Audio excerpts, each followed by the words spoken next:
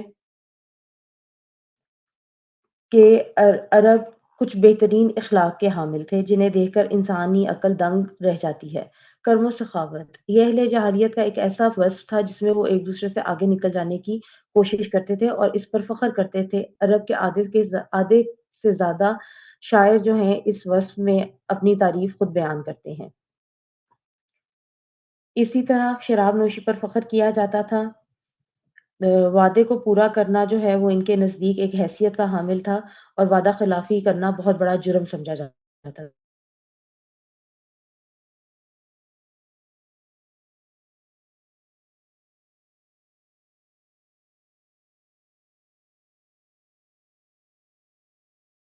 اور سادگی ان کے اندر تھی جس میں امانت اور سچائی پائی جاتی تھی۔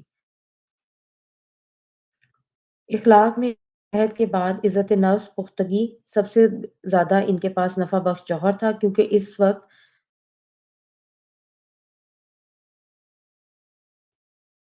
کیونکہ اس وقت وہ لوگ وعدہ خلافی کرنے کو بہت مایوس سمجھتے تھے۔